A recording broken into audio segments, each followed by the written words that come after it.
为什么你的反手总被抓？为什么反手的力量总发不出去？反手高远与反手过度一致性的关键是什么？反手高远和反手过度的发力区别又是什么呢？一个视频带你区分反手过度与反手高远的手臂发力奥秘。Let's go！ 视频中使用成功稳定 M46加 T1100的碳素，再加3重精准进攻系统，发力感与控制感都很到位。一致性的前提是拥有相同的发力框架。正确的发力框架首先需要能发上力，比如正手的发力框架是侧身架拍，不管是劈吊还是高远球都可以轻松打出。反手的发力框架应该怎样才能保证力量顺利发出呢？架拍时手臂弯曲，可给大臂带动小臂的力传导创造空间。手臂伸直不球，无法实现鞭打发力。然而，只有手臂弯曲是不够的。如果架拍时小臂与手腕成直线，会导致击到球后手腕无法继续前挥，力量无法完全发出。只有架拍时手腕立起，才能为小臂外旋发力创造条件。击球后拍头可继续前挥，将力量完全发出。不止高远球，手腕立起也能轻松将拍头向右侧挥下切击球头。反手的力腕真的很重要。如果小臂手腕一条直线，不仅无法实现小臂到手腕的力传导，还会导致击球时手腕被卡住，从而容易出现抡胳膊，很像正手的苍蝇拍握法错误，手腕会被限制住，力传导也是中断的。想要做好反手框架，就要先习惯架拍时力腕让拍面朝前。此时顶肘完成后，不管是高远球发力还是过渡时的切击都能更好完成。错误的、正确的。反手高远与反手过渡的区别，一直到顶肘完成后才体现。顶肘前的架拍框架与重心转换都是一样的。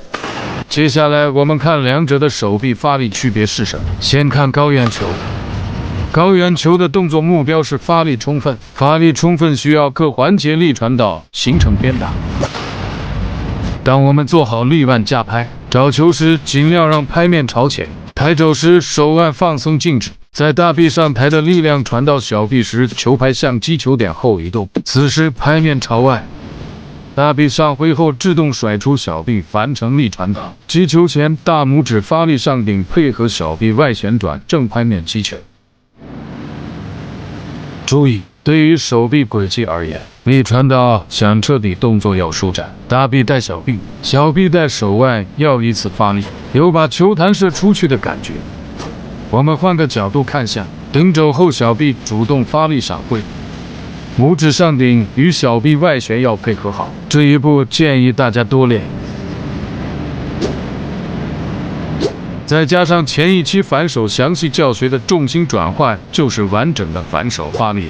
反手过度的动作细节是什么？我们先来看易错点。反手过度若和高远一样用甩动发力，就会这样。反手过度的动作目标是借力与稳定，更强调整体性。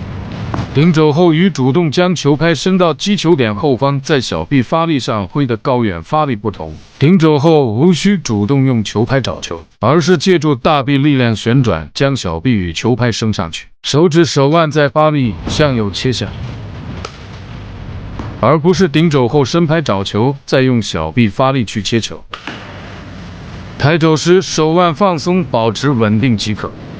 抬肘后大臂外旋发力，带着小臂与球拍升上去。1、2、3，熟练后可将2、3融合，最后动作整体挥完。对于手臂轨迹而言，更短更整体，一定要有着大臂未发动机领衔着击球的感觉。比如软过度就是大臂抬肘速度与外旋升小臂的速度减缓，是大臂决定的。硬过度是大臂上抬顶肘与外旋加速发起，加速减速都是手臂整体的运动。若整体性脱节，用小臂去加速就很容易失误。OK， 我们下期见。